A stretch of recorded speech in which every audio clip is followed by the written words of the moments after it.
তোমার বোনের মাথায় শুধু শয়তানি বুদ্ধি কিলবিল করে। তার টাকার দরকার হয়েছে, লাগবে 20,000। আমি দিয়েছি, সেটাও নিয়েছে, এখন আবার তোমাকে ধরেছে। এমনি ওরা দুষ্টুমি করছে, 1,000 টাকা দিয়ে বিদায় করে দাও। এলিসা ঘ্যান ঘ্যান করছে সেখানে যাওয়ার জন্য। কি বলছিস তোরা? জারি দিয়ে তামান্না জিজ্ঞেস করলো। আমাকে রুমে যেতে দাও, কার্ড তোমাদের হাতে তুলে দেব। তামান্না সন্দেহী গলায় বলল, যা বলছিস তার খেলাফ যেন না হয়। হবে না? ঠিক আছে, যা। তামান্না সাইডে দাঁড়িয়ে আবার দরজা ঠেলে ভিতরে ঢুকে গেল। হাসি দিয়ে বলল, একটু কাজ আছে। অতঃপর তুলিকে ডেকে লাল পাতলা ওড়না ইসমার মাথা দিয়ে দাঁত বের করে হাসি দিয়ে বলল, ব্ল্যাক ডায়মন্ড, আজ তোমাকে দেখে ফিদা হয়ে যাবে। বলে তাড়াতাড়ি বের হয়ে আসলো। যা, এবার কার্ড বের করে দে। ওসামা খন্দকার কার্ড ছোট বোন তুরের হাতে দিয়ে বলল, যাও, যত খুশি খরচ করো, আমার পক্ষ থেকে তোমাদের ট্রিট দিলাম। তামান্না অ্যানিফার হাত ধরে যেতে যেতে বলল, বেশি খরচ করবো না রে ব্ল্যাক ডায়মন্ড, তোর বউকে পরিমাণই দিয়েছি। পুরো কার্ড খরচ করে ফেললেও আমাদের পারিশ্রমিক পুষিয়ে যাবে। তাহিয়া খাতুনকে গেস্ট রুমগুলোর সবচেয়ে ভালো রুমে দেওয়া হয়েছে। অ্যানিফা আজও তাকে টেনে টুনে তাদের বাসায় নিয়ে গেছে। তলি আর টুসি দিতে চায়নি। তারা ভেবেছে আজ তাইয়া খাতুনের সাথে থাকবে, কিন্তু অ্যানিফা আর তার মা ঠিক জোরাজুরি করে নিয়ে গেছে। সেন্টার টেবিলে খাবার রাখা, মেজর ওয়াশরুম থেকে হাত মুখ ধুয়ে গামছা দিয়ে মুছতে মুছতে ফোনে কথা বলছে। Major Osama Khandakar speaking. Sir, আপনি ক্যাপ্টেন রিয়াদকে সিলেক্ট করতে নিষেধ করেছেন? হ্যাঁ, ক্যাপ্টেনের জায়গায় আমি যাব। কিছু মাস আগে ক্যাপ্টেন আহত হয়েছে, তাই সে না গেলেই ভালো হবে। Okay sir. ফোন রেখে মেজর ভাতের প্লেট হাতে উঠিয়ে নিল। আলতো হাতে ফিনফিনে পাতলা ঘুমটা ফেলে দিল। ইসমার আঁখিদয় নিচের দিকে অবনত। প্রথম লোকমা স্ত্রীর মুখে উঠিয়ে দিল। কোনো বাক্য ব্যয় ছাড়া দুজনের খাওয়া শেষ হলো। ওসামা প্রতিটা লোকমা খাতুনের মুখে উঠিয়ে দিয়েছে খুব যত্ন করে। ইসমার গায়ে গাঢ় নীল রঙের লেহেঙ্গা তামান্না অনলাইনে অর্ডার করেছে ইসমার জন্য। তুলি টুসি তামান্না তিনজন পছন্দ করে এই লেহেঙ্গা নির্ধারণ করেছে। ঘর জুড়ে লাল গোলাপ, রজনীগন্ধা, জারজেবা ফুলের আধিপত্য। সেই সাথে আছে আরও হরেক রকম ফুলের সমাহার। নীলপরি বসে আছে মেজর রুমে। সেদিন এই রুম যেমন যেমন করে সাজিয়েছিল, আজকে তার চেয়ে আরও স্পেশাল করে সাজিয়েছে। আরিফ একজন লোক ঠিক করে দিয়েছে, সে লোক ফুল দিয়ে ডিজাইন করেছে মেজর ওসামার খন্দকারের ঘর। তামান্না দুদিন আগে তুলি টুসি দুজনের সাথে পরামর্শ করে আজকের এই আয়োজন করেছে। মেজরের চোখ ঘুরে ফিরে তার বন্ধুর দিকে বারে বারে ফিরছে। পুষ্প, রাজীব, সৌরভ মোমো করছে। মেজর ধপাস করে ইসমার পাশে গায়ে দিয়ে ছন্দে ছন্দে কবিতার মতো গাইল। তুমি ছিলেই আমার ভাগ্যে, এসেছো ঠিক টাইমে। যে তোমার হাত ছেড়েছে সে থাকবে হতাশার সাগরে। তুমি আমি থাকবো সুখে আনন্দে, রয়ে যাবে এ বুকে আগলে থেকে। খাতুন, তুমি জাদু জানো। ধীরে ধীরে গভীর মায়ায় জড়িয়ে যাচ্ছি। এর কারণ তুমি বলতে পারো? তুমি হাসলে মুক্ত গড়িয়ে পড়ে, তোমার কথায় দতি ছড়িয়ে পড়ে। কুড়িয়ে পেয়েছি বকুল ফুলে, সে বকুল ঝরে গেছে, ঝেড়ে ফেলেছে কেউ।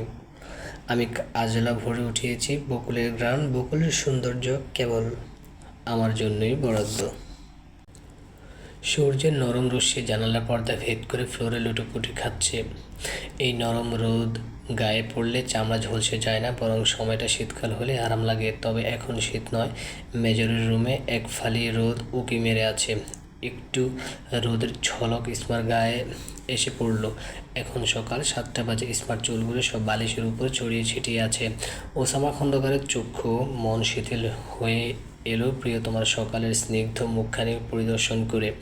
এত সুন্দর লাগে কেন এই চেহারা? মেজরের এক হাতে বাহুতে মাথা রেখে শুয়ে আছে তার প্রাণপ্রিয়া। ডান হাত দিয়ে স্বামীর গেঞ্জের এক অংশ আঁকড়ে ধরে আছে। ইসমা জানেই না একজোড়া চোখ তার ঘুমন্ত মুখ দেখে যাচ্ছে তৃপ্তি নিয়ে। সেই চোখে ইসমার জন্য গভীর মায়া, না বলা ভালোবাসা আর আত্মবিশ্বাসের কেন্দ্র। ফোনের আওয়াজে পিটপিট করে চোখ মেলে তাকালো ইসমা। মেজর ওসামা হাত বাড়িয়ে ফোন হাতে নিয়ে রিসিভ করলো। জিয়াফত আলী, সকাল সকাল কেন বিরক্ত করছো? কতবার বললাম লিয়াকত আলী বলবে। জিয়াফত আলী, বলো কেন? মানুষ মারা যাওয়ার 4 দিন পর বা 40 দিন পর যে আয়োজন করে ওইটাকে মানুষ জন জিয়াফত বলে, কিন্তু মূলত শব্দটা জিয়াফত।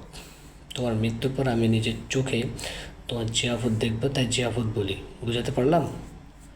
এত ঘুরিয়ে পেঁচিয়ে কেন কথা বলো? স্ত্রীর সাথেও কি এভাবে কথা বলো? স্ত্রীর সাথে কিভাবে কথা বলি এইসব শুনতে সকাল সকাল ঘ্যান ঘ্যান শুরু করেছেন? একবার তুমি বলো আর একবার আপনি বলো। তোমার কথা এমন কেন মেজর? কল কাটেন, আজকে চলে যাব, বিরক্ত করবেন না। একটা সেকেন্ডও গুরুত্বপূর্ণ। কল কেটে ফোন যথাযথ জায়গায় রেখে ছট করে দাঁড়িয়ে গেল। ফিরে আসলো বারান্দা থেকে গামছা নিয়ে। শুকনো গামছা দিয়ে ইসমার চুলের আগায় ভালো করে মুছে দিল। চুলের আগায় পানি জমে থাকে কেন জানি না, সবসময় চুলের আগায় পানি জমে থাকে, অথচ চুলের গোড়া শুকিয়ে যায়। ড্রেসিং টেবিল থেকে চিরুনি নিয়ে আধ ভেজা চুল আঁচড়ে দিল যত্ন করে। তুলি আর টুসির চুল আঁচড়ে দিতাম মাঝে মধ্যে। ওরা চুল কাকের বাসার মতো করে রাখতো, মা শুধু রাগারাগি করতো ওদের চুল দেখে। তাই আমি অথবা খালামণি বা আপু চিরুনির করে দিতাম। আমার মনে আছে একবার মা টুসিকে মারতে নিচ্ছিল চুলের বেহাল দশা দেখে। পরে বাবা তেল দিয়েছে। টুসির মাথা চারপাশে তেল চুপচাপ হয়ে গড়িয়ে পড়ছে। কথা বলতে বলতে চুলগুলো আঁচড়ানো শেষ। তারপর গেঞ্জি পাল্টিয়ে গায়ে পোলো টি শার্ট জড়িয়ে বের হতে গিয়েও ফিরে তাকালো। আমি বাইরে যাচ্ছি, তোমার কিছু লাগবে? না কিছু লাগবে না, নাস্তা করে যান। হ্যাঁ, নাস্তা করে গেলে ভালো হবে, আসতে দেরি হতে পারে। তোমাকে এমন দেখাচ্ছে কেন খাতুন? ইসমা আমতা আমতা করে বলল, আমার উঠতে দেরি হয়ে গেছে, যদি সবাই অন্যরকম কিছু মনে করে। বাড়ির বউ তো তাড়াতাড়ি উঠতে হয়। দেয়ালে হেলান দিয়ে ওসামা খন্দকার দাঁড়িয়ে মৃদু হাসি জড়িয়ে বলল, তুমি এই বাড়ির বউ, এটাই সবচেয়ে বড় পরিচয়। ছেলের বউরা কাজের জন্য শুধু আসে। আমার মা আর খালামণি এমন কিছুই মনে করে না। আমার সাথে চলো, দেখবে তোমাকে প্লেটে নাস্তা বেড়ে দিয়েছে। আচ্ছা, লেখক তাহলে কে? আমার বন্ধুর বাবা। শত্রুমিত এই দুইয়ের মাঝে সম্পর্ক, তার সাথে আমার। একজন আরেকজনকে টক্কর দিতে পারি, তবে সরাসরি ফাইট করতে পারি না। আস্তে আস্তে সব জেনে যাবে। ছোটো মাথায় এত চাপ না নিয়ে আমায় একটু ভেবো। আপনাকে একটু কেন ভাববো? তাহলে কি বেশি বেশি ভাববে? আমি তো চাই তুমি বেশি বেশি ভাবো। আমাকে ভাবতে গিয়ে আমার অনুপস্থিতির সুখে কাঁদলেও আমি খুশি হব।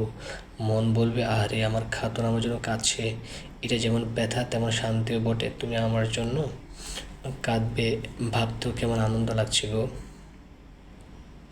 ইসমা গোল গোল চোখে তাকিয়ে আছে, কিছু বলতে নেবে তার আগে মেজর বলে উঠল, আমার বিরহে কাঁদবে না? একটুও কাঁদবে না? ইসমা হ্যাঁ বা না কিছু বলার আগেই মালিহা খানম এসে বললেন, আসমান তোরা খাবি না বাবা?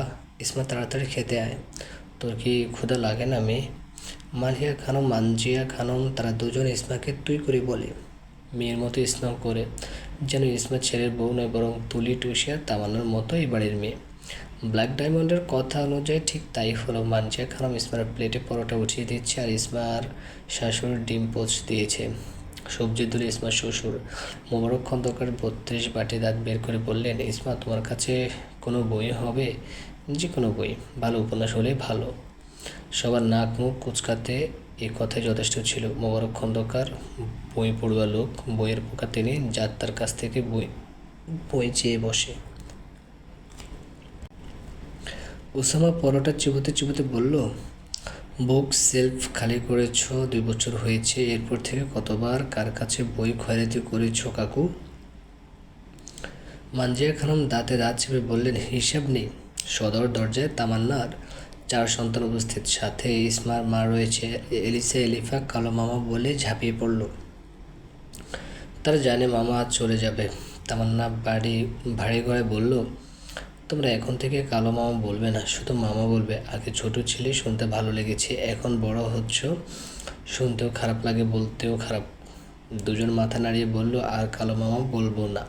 ইসমার মা যেন ক্ষণে ক্ষণে অবাক হয় এখানে ইসমার অবস্থান দেখে। শ্বশুর, চাচা শ্বশুর, স্বামী, ননদ সবার সাথে কোনো জড়তা ছাড়া নাস্তা করে যাচ্ছে।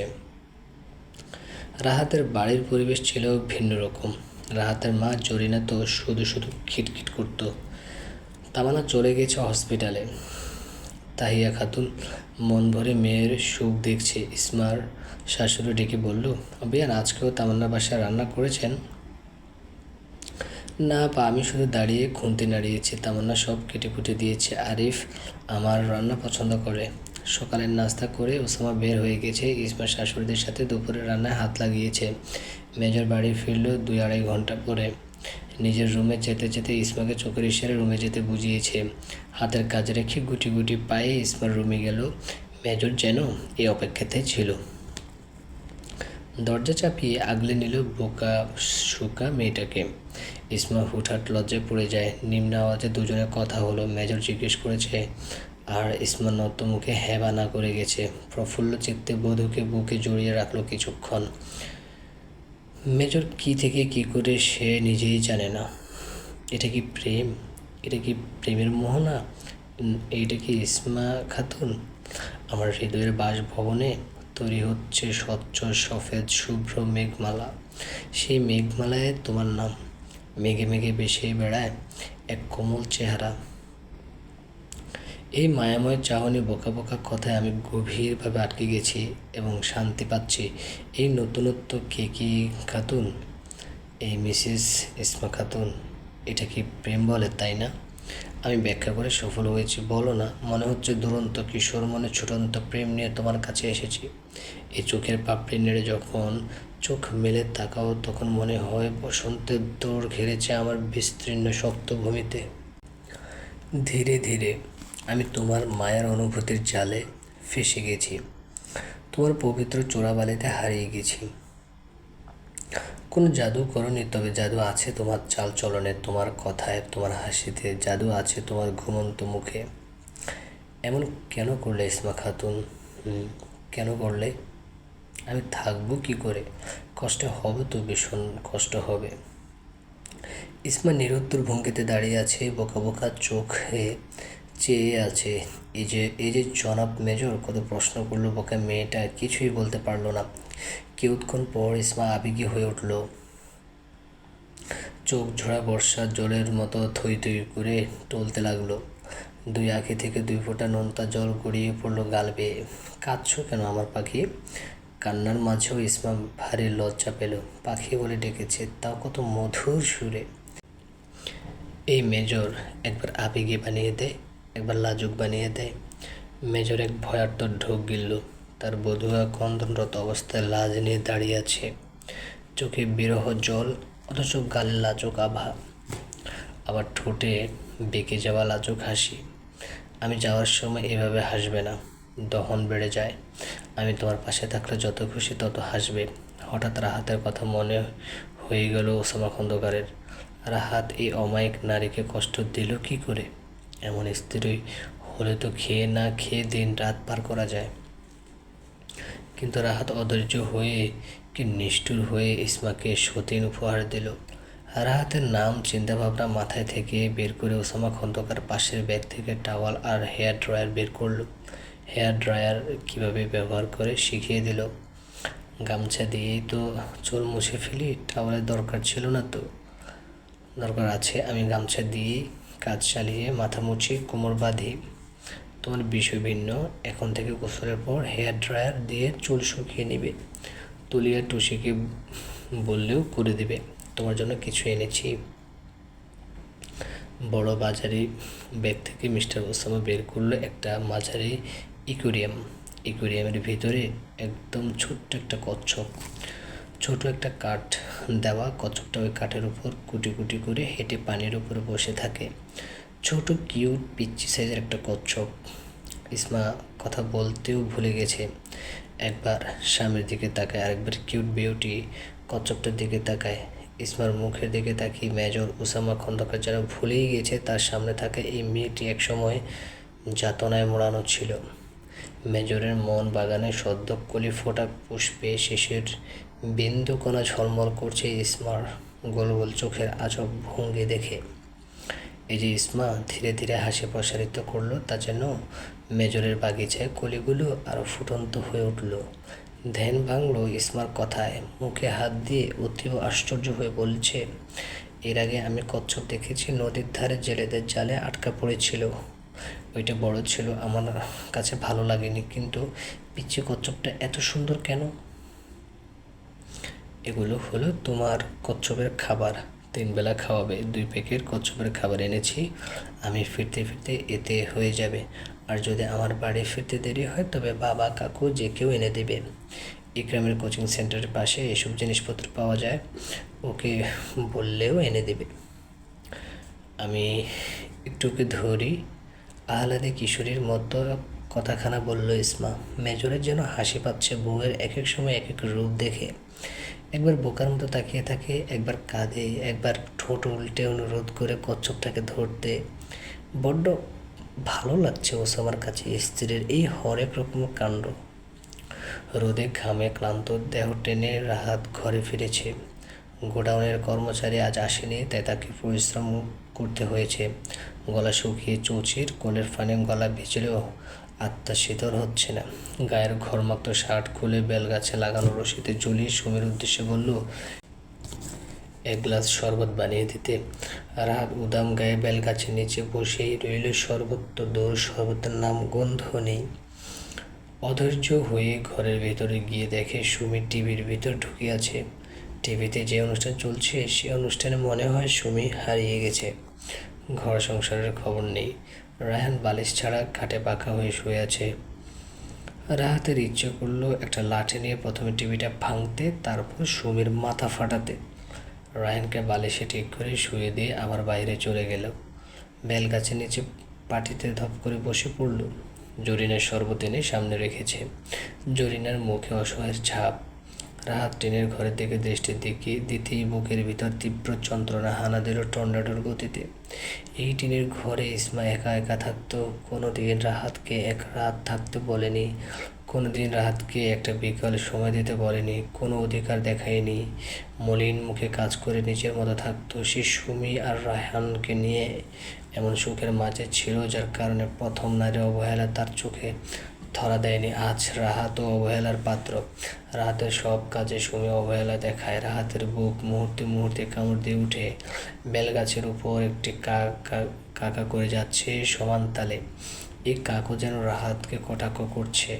রাহাতের ভেতরকান জ্বলন শুধু বাড়ে, কমার বদলে। বিড়বিড় করে নিজ মনে বলে ফেলল, ইসমা, আমার ইসমা, ফিরবি আমার কাছে, ফিরে এসো না। একদম ভালো হয়ে যাব, আগের মতো হয়ে যাব, ফিরে এসো। আদতে কি ইসমা ফিরবে? ইউনিফর্মের প্যান্ট পরে নর্মাল গেঞ্জি গায়ে দিয়ে ব্যাগ কাঁধে ঝুলিয়ে যাওয়ার প্রস্তুতি নিচ্ছে মেজর ওসামা খন্দকার। ক্যাবটা ব্যাগে ঢুকিয়ে সবার দিকে ফিরে তাকালো। মালিয়া খানম কেঁদে কেঁদে একশা, মানজিয়া খানম মন খারাপ করে দাঁড়িয়ে আছে। ওসামা আগে খালামনের কাছ থেকে বিদায় নিয়ে মায়ের কাছে আসলো। মাকে সান্ত্বনা দিয়ে শাশুড়ির কাছে এসে বলল, মা যেমন আমার মাথায় হাত রেখে দোয়া করে দেয় আপনিও দিন, আপনিও তো আমার আরেকজন মা। এই বলে মাথা নিচু করে ফেলল। তাহিয়া খাতুন মেয়ের জামাইয়ের মাথায় হাত রেখে দোয়া করে দিলেন। তার চোখেও অশ্রু টলমল করছে। এবার ওসামা খন্দকার বাড়িতে আসবে কয় মাস পর তা জানা নেই। 4 মাস 5 মাস পর যেদিনে আসে সপ্তাহখানেক থেকে ইসমাকে সাথে নিয়ে যাবে। তামান্নার ফ্ল্যাটে গিয়ে বাচ্চাদের কাছ থেকে বিদায় নিয়ে চলে যাবে। মনটা তখনও ঘুরে ফিরে খন্দকার বাড়ির দিকে ছুটছে। মনকে দমিয়ে রাখতে না পেরে প্রেয়সীকে আরেকবার দেখার লোভে নিজের রুমে চলে গেল। ইসমা বিরস মুখে গালে হাত দিয়ে বসে আছে। ওসামা খন্দকার নিচু হয়ে টপাটপ কতগুলো চুমু দিল তুলতুলি নরম গালে। আমি চলে যাচ্ছি তাই মন খারাপ? মন খারাপ করে না, দোয়া করবে যেন ঠিকঠাক নিরাপদে আবার তোমার সামনে দাঁড়াতে পারি। খাতুন, আমার বোকা ইসমা খাতুন, আমি যদি না ফিরি তবে আমার নাম বয়ে বেড়াবে সারা জীবন। মেজর স্ত্রী হয়ে থাকবে। আমার নিথর গুলিবিদ্ধ মৃতদেহ ফিরে আসলেও তুমি আমার বাড়িতেই থাকবে জনম জনম। পুনরুত্থানের দিন তুমি আমার স্ত্রী হয়ে উঠবে, আর কারোর নামের সাথে জড়াবে না। এসব কি বলছেন? ইসমা বাদ ভাঙ্গার ঢেউয়ের মতো ঝরঝর করে কাঁদছে। মেজর চোখের পানি মুছে দিয়ে চওড়া বক্ষে আগলে নিল ইসমা খাতুনকে। ইসমা 2 হাত দিয়ে আঁকড়ে ধরল স্বামীকে। একটা দৃঢ় বন্ধনে আবদ্ধ হলো দুজন। এই বন্ধনে আছে ভরসা, সাহস, ভালোবাসা, শক্তি আর প্রাপ্ত সম্মান। এদের মাঝে পূর্বের প্রথম জনের কোনো অস্তিত্বই নেই, না রাহাত না অবনী। তাদের নামের একটি অক্ষর আশেপাশে নেই। ইসমা এমন মাধুর্যপূর্ণ কথা ব্যবহার আর যত্ন পেয়ে মেজরের প্রতি গলে গলে পানি। ইসমা কেঁদে কুটে চোখ মুখ ফুলিয়ে শেষ। দুজন এভাবেই জড়িয়ে ধরে পার করে দিল অনেকটা সময়। রাহাত গোডাউনে বসে বসে ঝিমাচ্ছে। সারা রাত ঘুম হয়নি। সুমির সাথে ঝগড়া হয়েছে রাতের প্রথম প্রহরে। ভোর হতে না হতে রায়হানকে রেখেই বাপের চলে যাওয়া গেছে রাহাতের দ্বিতীয় স্ত্রী। এই দ্বিতীয় জনের জন্য প্রথম জনকে আঘাত করেছে মনে এবং শরীরে। আত্মা বের হয়ে যাওয়ার মতো কটু কথা শুনেছে ইসমা। এসব কথা রাহাতের কানেও আসতো। রাহাত ছিল কেবলই নির্বাক আর নীরব শ্রোতা। রাহাতও মেনে নিয়েছিল বাচ্চা দানে অক্ষম মহিলার এমন কথা শোনার যোগ্য। বন্দা বাজা এসব কথাই তাদের বেলায় প্রযোজ্য। রাহাতের নির্গুম চোখ আর কাঁপা কাঁপা নিঃশ্বাস ইসমা ইসমা করে জেগে জেগে গেছে। কিন্তু ইসমার নেই কোনো সাড়া। রাহাতের দিশেহারা অবস্থা। রাহাত ভেবে পায় না সুমি রায়হানকে রেখে গেল কি করে। কোনো মা তার ছোট অবুঝ শিশুকে ছাড়া ভাত গিলে কিভাবে। সেই ভোরে বাপের বাড়ি গেছে আর এখন বেলা বাজে 12টা। রাহাত তপ্ত শ্বাস ফেলে চেয়ারে হেলান দিয়ে বসে রইল। ওসামা খন্দকারের খালাতো ভাই রাসেল আইসক্রিম খেতে খেতে গোডাউনের সামনে দিয়ে যেতে দেখে রাহাত ডাক দিল তৎক্ষণাৎ, রাসেল এদিকে আসো। কি বলবেন? আমতা আমতা করে রাহাত বলল, তোমার খালাতো ভাইয়ের সাথে নাকি ইসমার বিয়ে হয়েছে। জানেনই তো, আবার জানতে চান কেন? ইসমার সাথে তোমার ভাইয়ের বিয়ের সম্বন্ধ কি মাজেদা চাচি নিয়ে গেছে? হ্যাঁ, আমার মা নিয়ে গেছে। আর কিছু বলবেন? তোমার ভাই নাকি মেজর? হ্যাঁ, আসমান ভাইয়া একজন সেনা সদস্য। আমি একটা কথা বলবো তোমার ভাইয়ের সাথে। ফোন নাম্বারটা দাও। রাসেল ফোন নাম্বার দেওয়ার সাথে সাথে রাহাত কল লাগিয়ে দিল। রাসেল দাঁড়িয়ে আছে, দেখবে রাহাত কি বলে। ক্রিং ক্রিং শব্দ হচ্ছে কিন্তু রিসিভ হচ্ছে না। প্রায় 5বার কল করার পর রাহাত হতাশ হয়ে মোবাইল পকেটে রেখে দিয়েছে। পকেটে রেখে দেওয়া মাত্র রাহাতের মোবাইলে কল এসেছে। Major Osama Khandakar speaking. রাহাতের কণ্ঠ কেঁপে উঠল। কেমন এক রাশভারী ঠান্ডা গলার স্বর। থেমে থেমে রাহাত বলল, আমি রাহাত, আপনার খালা মাজেদার প্রতিবেশী। অপর পাশ থেকে মেজরের কথা ভেসে আসলো, আমার খালামণির প্রতিবেশী হওয়া ছাড়াও আপনার আরেকটা পরিচয় আছে রাহাত। ভেজা জিভা দিয়ে শুকনো ঠোঁট জোরে ভিজিয়ে কণ্ঠে খাদে নামিয়ে বলল, কী পরিচয়ের কথা বলছেন? মিস্টার রাহাত, আপনি সন্তানের উসিলায় দ্বিতীয় বিয়ে করেছেন। প্রথম স্ত্রীকে পশুর মতো মেরেছেন এবং তার ভরণ পোষণ ঠিকভাবে আদায় করেননি। আপনার সন্তানকে ধরতে দেননি, অথচ সন্তানের মলমূত্র থেকে শুরু করে ছোট গামছা পর্যন্ত ধুয়েছে সেই অবহেলিত নারী, যাকে দেখিয়ে দেখিয়ে নিত্যদিন দ্বিতীয় স্ত্রীকে নিয়ে রং তামাশা করেছেন। আপনার আরও পরিচয় আছে যা এখন আমি বলতে চাইছি না। তা বলুন, কী জন্য আমার শরণাপন্ন হয়েছেন? রাহাত কিছুই বলছে না। জবানে তালা লাগিয়ে ফোন চেপে দাঁড়িয়ে আছে। মিস্টার রাহাত, আপনি কিছু বলবেন না কি? আমি রেখে দেব, কিছুক্ষণ পর আবার মিটিং আছে। বুকে সাহস যোগে রাহাত বলতে লাগলো, ইসমাকে আপনি বিয়ে করে নিঃসন্তান থাকতে হবে। আপনি একজন শিক্ষিত হয়ে গ্রামের মেয়েকে বিয়ে করে ঠকে গেছেন। ইসমার গালেও বড় স্পট আছে, তাই কোনো দিক দিয়ে ইসমার সাথে আপনার যায় না। তাই বলছিলাম আপনি ইসমার সাথে বিয়ে বিচ্ছেদ করে দেন, আমি পুনরায় ইসমাকে বিয়ে করব। ইসমা রাজি না হলে ইসমার পায়ে ধরে মাপ চাইব। আমার বিশ্বাস ইসমা আমাকে ক্ষমা করে দেবে। সুমিকে আজীবনের জন্য বিদায় করে দেব। রায়হানকে নিয়ে আমাদের সুখে সংসার হবে। ইসমাকে রায়হান মা ডাকবে। আগে আমি বলেছিলাম সুমির ঘরে বাচ্চা হলে ইসমাকে বড় মা ডাকবে। রায়হান এখনও কিছু বোঝে না। রায়হান সুমিকে কিছুদিন গেলে ভুলে যাবে। ইসমা আরও কিছু বলতে নিচ্ছিল কিন্তু আর বলতে পারল না। রাহাত মেজর তাকে থামিয়ে দিয়েছে। রুক্ষ গলায় চিবিয়ে চিবিয়ে দাঁতে দাঁত চিবিয়ে মেজর বলল, এক লাইনে কয়বার ইসমা বলা হচ্ছে? ইসমা ইসমা করে আমার কানে রক্ত গরম করার মানে কি?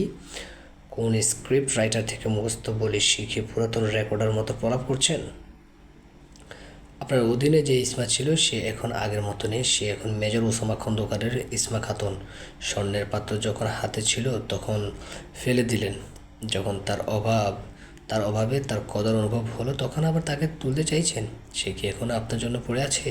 তাকে আমি তুলে নিয়েছি, আমার বক্ষে ঢুকিয়েছি। আমার বুক চিরে ফেললেও তার খোঁজ পাবেন না। আমি বেঁচে থাকি বা মরে যাই হোক না কেন, ইসমা খাতুন সর্বদা ওসামা খন্দকারের বধূ হিসেবেই থাকবে। ইসমা খাতুন 72 বছর সাদা শাড়ি গায়ে দিয়ে বিধবা নারী হয়ে মৃত স্বামীর স্মৃতিচারণ করবে, তবুও সে আমার হয়ে থাকবে। আপনার সাহস দেখে আমি অবাক হচ্ছি। আমি শুধু অবাক নয়, ভীষণ আশ্চর্য বটে। আমার কাছে প্রস্তাব রাখছেন আমার বুকে ছেড়ে দিতে, আর ছেড়ে দেওয়ার পর আপনি তাকে নিয়ে সুখে থাকবেন? ও আল্লাহ, আজ আমার হাসিও পাচ্ছে। এই বছরের সেরা কৌতুক আপনি আমাকে ফ্রিতে শুনিয়ে দিলেন। তা মহাশয়, আপনার প্রিয়তমা সুমিকে বিদায় করবেন কেন? তাকে বুঝে ভালো লাগে না? ভালো থাকার জন্যই তো কত কিচ্ছা কাহিনী আপনি আর আপনার পরিবার করে গেল যাত্রাপালার মতো। প্রচণ্ড রাগ উঠছে, প্রচণ্ড জেদ চেপে বসেছে শরীরের রন্ধ্রে রন্ধ্রে। যেই মেয়েটিকে আপনি আলাদা করে দিয়েছেন, আজ সেই মেয়েটি থেকে কাজের সূত্রে আলাদা হওয়ার কারণে আমার সময়, খাওয়া দাওয়া, চলাফেরা সব কিছুতে বিরহ বাতাস বয়ে বেড়ায়। মিস্টার রাহাত, কি হারিয়েছেন, কি ছড়িয়ে ফেলেছেন, এখন নিশ্চয়ই হারিয়ে টের পাচ্ছেন। গালের দাগ, এই দাগের দোহাই দিয়ে আমার মন টলাতে চাইছেন? আরে মিয়া, এই দাগই তো আমার নজরে প্রথম পড়েছে। আমার একটু বিরক্ত লাগেনি, খারাপও লাগেনি। এই দাগটা আমার কাছে বিউটি স্পট মনে হয়ে। আমাদের ঘরে কোনো জানের জন্ম হোক না হোক তাতে কিচ্ছু যায় আসে না। আমি সমাজের নিন্দনীয়, অনাচার, অবাঞ্ছিত প্রেক্ষাপটের বিরুদ্ধে গিয়ে দেখিয়ে দেব একজন বন্ধ্যা নারীকে নিয়েও সুখে থাকা যায়। একজন নিঃসন্তান নারীও হতে পারে কোনো পুরুষের সুখের ঠিকানা। হ্যাঁ, ওই ইসমা খাতুন হলো আমার জন্য এক আস্ত সুখের ভেলা। এই ভেলায় আরোহণকালে কেউ জলোচ্ছ্বাস তৈরি করতে আসলে তার নিঃশ্বাসের অজগরের থাবা বসিয়ে দিব। জমিনের উপর দাঁড়িয়ে আমি অহমিকা কথা বলতে চাই না, আমাকে বাধ্য করবেন না আপনার চোখে ভীতি সঞ্চার করতে। আমি সবার জন্য ভালো নই।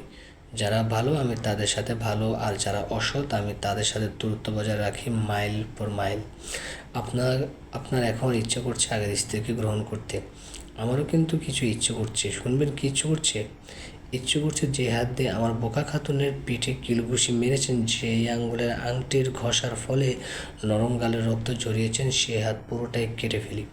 আর ওই আঙ্গুল, যে আঙ্গুলের আংটি পরেন, ওই আঙ্গুল কেটে ছোট ছোট করে সিলেটের গজার মাছগুলোতে খেতে দিই। মানব মস্তিষ্কে কত সময়, কত ইচ্ছায় তারা খাম্বার মতো দাঁড়াতে চায়, সব কিন্তু ইচ্ছাকে প্রশ্রয় দিতে নেই।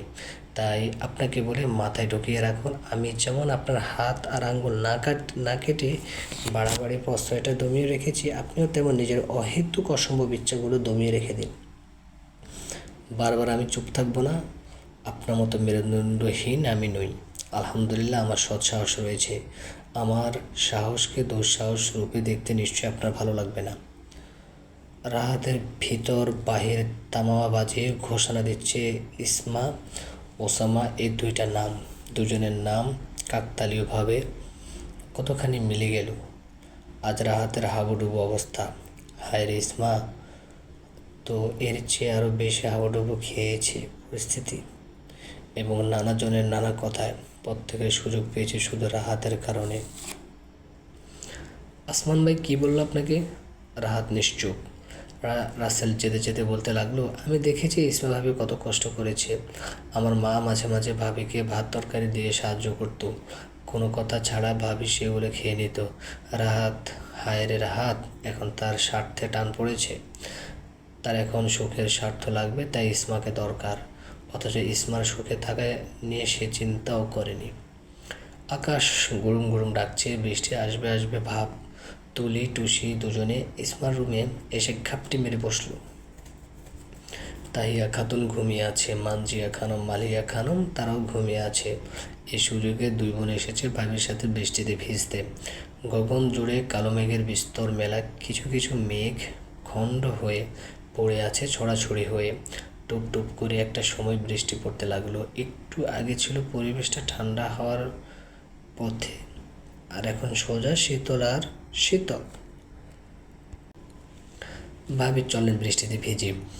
দুই বোনের চোখে মুখে চাপা উত্তেজনা। বৃষ্টিতে ভিজলে জ্বর কাশি বাঁধিয়ে ফেলে, তাই তাদেরকে কেউ ভিজতে দেয় না। আজ সবার ঘুমের সুযোগ নিয়ে বৃষ্টি বিলাসের লোক জেগেছে। ননদ ভাবি মিলে চুপিসারে ছাদে চলে গেল। ছাদের ট্যাঙ্কির পিছনে গিয়ে তিনজন ভিজতে লাগলো। এখন সময় 3:30টার দিকে। ট্যাঙ্কির পিছনে একটু খালি জায়গা আছে, দেয়ালের ওই পারে একটা বড় গাছ, তাই আশেপাশের বিল্ডিং থেকে এই একতলা বাড়ির ছাদের এই নিরিবিলি অংশটা চোখে পড়ে না। বৃষ্টি ধীরে ধীরে বেড়ে চলেছে, হালকা বাতাসের সাথে বৃষ্টি বর্ষিত হতে লাগলো ধরনেতে। 2 দিন আগে ক্যাপ্টেন রিয়াদের স্ত্রী লামিয়া বেড়াতে এসেছে খন্দকার বাড়িতে। লামিয়াও ঘুমেছিল, খুব ঘুম ভাঙে রিয়াদের কল পেয়ে। রিয়াদের সাথে কথা বলতে বলতে লামিয়া ছাদের দরজায় পা ফেলে। তুলি টুসি দুজন লামিয়াকে দেখে অসহায় চোখে তাকিয়ে আছে, চোখে চোখে বলছে, কাউকে বলো না আমরা যে বৃষ্টিতে ভিজেছি। লামিয়া মাথা নাড়িয়ে বোঝালো, বলবে না। ইসমা লামিয়াকে বলল, ভাবি আপনিও আসুন, সবাই ভিজি। আমি তো গোসল করে ফেলেছি। আমরাও গোসল করেছি, কিছু হবে না, আসুন। লামিয়া ভিজতে নিয়েও কি মনে করে আবার রিয়াদের কাছে ভিডিও কল দিল। লামিয়া তড়িঘড়ি করে বলল, আসমান ভাইয়া কোথায়? কেন? আরে দরকার আছে, স্যার সবে মাত্র কটেজে এসেছে। ভাইয়াকে ফোনটা দাও। কেন, কি হয়েছে? আরে দাও তো। ইসমা ভাবি বৃষ্টিতে ভিজছে, তাই ভাইয়াকে দেখাবো। তোমরা মেয়েরা পারো। বলতে বলতে রিয়াদ নিজের ফোন ওসামা খন্দকারের হাতে ধরিয়ে দিল। লামিয়া ব্যাক ক্যামেরা তাক করেছে ইসমার দিকে। লামিয়ার ইশারায় টুসি সরে গিয়েছে। মেজরের চোখে ধরা দিয়েছে তার খাতুরের অন্য এক রূপ। থই থই বৃষ্টির ফোঁটা নিয়ে হাত নাড়িয়ে নাড়িয়ে ননদের সাথে কথা বলছে, মুখে প্রাণবন্ধ হাসি লেগে আছে। ইসমা তো জানে না লামিয়া কী করে চলছে। ইসমা হাসছে, কথা বলছে, বৃষ্টির পানিতে মুখ উঁচু করে ধরছে। মেজরের হৃৎপিণ্ড ঠকঠক করছে, ইচ্ছা করছে এই বৃষ্টির ধারায় নিজেও অর্ধাঙ্গিনীর সাথে ভিজে ভিজে দারুণ সময় উপভোগ করতে। লামিয়া ডাক দিয়ে ইসমার হাতে মোবাইল দিয়েছে। ইসমা চরম বিস্মিত, অবাক নয়নে ফোনের স্ক্রিনে তাকিয়ে আছে। দৃষ্টি বিনিময় হলো দুজনের। একজনের চোখে অবাকের রেশ, আরেকজনের চোখে মুগ্ধতার রেশ। ভাবি এতক্ষণ আমাকে দেখিয়েছে, আমি ভেবেছি হয়তো দুষ্টুমি করে ভিডিও করছে, পরে ডিলিট করে দেবে। ইসমা ভিজা 2 আঙ্গুলের সাহায্যে মোবাইল ধরে ছাদের দরজায় দাঁড়িয়ে আছে। বড় বড় বৃষ্টির ফোঁটা ইসমার মুখ জুড়ে দখল করে আছে। সামনের কিছু চুল ভেজা মুখে এঁকে বেঁকে ছড়িয়ে আছে। মেজরের দৃষ্টি স্থির, স্থগিত। ইসমার চোখের বড় বড় পাপড়ি আর ব্রুগুলো ভিজে চুপছে চুপছে। নাকের ডগা থেকে টুপ করে এক ফোঁটা পানি মোবাইল স্ক্রিনে পড়ল। গালের কাটার দাগে ফোঁটা ফোঁটা বৃষ্টি কণায় লেপ্টে আছে। একটুখানি হাসি দিয়ে ইসমা বলল, কি হয়েছে, এভাবে ঝিম মেরে আছেন কেন? আমার ঝিম মারা কি অস্বাভাবিক? তা নয় তো কি। বৃষ্টিকন্যা হয়ে আমার সামনে আসতে তোমার বিবেকে একটু বাঁধেনি? তোমাকে বোকা বলে? তুমি তো বোকা না, তুমি হলে এক ধান্দাবাজ মেয়ে। ধান্দায় থাকো, আমাকে কিভাবে ঘায়েল করবে। আমার মাথা এলোমেলো বানিয়ে শান্তি হয়েছে এবার। ইন্নালিল্লাহ, আমি ধান্দাবাজ? আমি ধান্দায় থাকি? আমার তো তাই মনে হয়। তুমি ঘুমিয়ে থাকো, কিন্তু ঠিক আমার চোখ খোলা থাকে। ঘুমিয়ে ঘুমিয়ে আবার অন্যকে জ্বালিয়ে মারার পায়তারা করো। আমি তো শুধু দেখেই যাই, দেখতে দেখতে শান্তি মিলে। এখন কাছে থাকলে শান্তি পেতাম, কিন্তু কাছে তো নেই। আসার সময় বলেছিলাম এভাবে হাসবে না, কাছে থাকলে যত খুশি হাসবে, কিন্তু তুমি তুমি তো তুমি, তোমাকে আর কি বলবো, কিছুই বলার নেই। ইসমা ভাবুক হয়ে তাকিয়ে আছে। পরবর্তীতে কি উত্তর বলবে বুঝতে পারছে না। শব্দ ভাণ্ডারে হাত হাত ঘুরিয়ে একটা শব্দ খুঁজে পেল না। আবার সে বোকা বোকা দৃষ্টি মিলে ধরল, যা কাপন ধরিয়ে দেওয়ার জন্য যথেষ্ট। মেজরের গোপন কক্ষে ঠোঁট নাড়িয়ে কিছু বলতে গিয়েও বলতে পারল না। ভিজা মুখমণ্ডল ও ভ্রান্তের মতো শব্দ অন্বেষণকারিণী এক বৃষ্টিকন্যার প্রতি মেজর ওসামা খন্দকারে আরেক দফা প্রেমে পড়ল। আরেকবার অন্যরকম সৌন্দর্য প্রকাশিত হল হৃদয়ের মানস্পটে। এই প্রেম যখন তখন উদিত হয় মেজরের মনের ক্যানভাসে। বোকা ইসমা এত কিছু জানে না, সে শুধু জানে তার স্বামী হলো একজন আদর্শবান এবং দায়িত্বশীল। এভাবে দুজনের চুপ থাকার মাঝে বৃষ্টি থেমে গিয়েছে। তুলি টুসি লামিয়ে ছাদ পরিত্যাগ করে চলে গেছে। গলা পরিষ্কার করে ওসামা বলল, কাপড় চেঞ্জ করে ফেলো, সর্দি লাগতে পারে। খট করে ফোন কেটে গেল। ইসমা পরিষ্কার আকাশের দিকে তাকিয়ে বিড়বিড় করে বলল, জীবনে সঠিক মানুষ আসলে সব কিছুই রঙিন রঙিন লাগে। আল্লাহ, আমার সামনের দিনগুলো যেন এইভাবেই যায়। ওইদিকে মেজরের ঠোঁটে জ্বলে আছে কোমল হাসি। মেজরের মুখে এমন হাসি আগে দেখা তো যেত না। মুখে হাসি রেখে ওসামা খন্দকার বউকে উদ্দেশ্য করে বলল, আমার বোকা খাতুন, আসলে তুমি বোকা। তুমি কোনো কোনো ধান্দায় থাকো না। থাকো, আমি ঠিক আমি থাকি। কখন তুমি কথা বলবে, কখন একটা প্রশ্ন করবে, কখন তোমার সাথে নীরবে কথা বলার সুযোগ পাবো, আমি তো সেই ধান্দায় থাকি। এমনি মনটা শুধু তুমি তুমি করে বেড়ায়, আর তুমি বৃষ্টি মেখে আমার সামনে আসো, তবে আবার কত কত দূর থেকে। মোবাইলে তো শুধু দেখতেই পারি, এই দেখায় অপূর্ণতা থেকেই যায়। কবে দেখা মিলবে, কবে?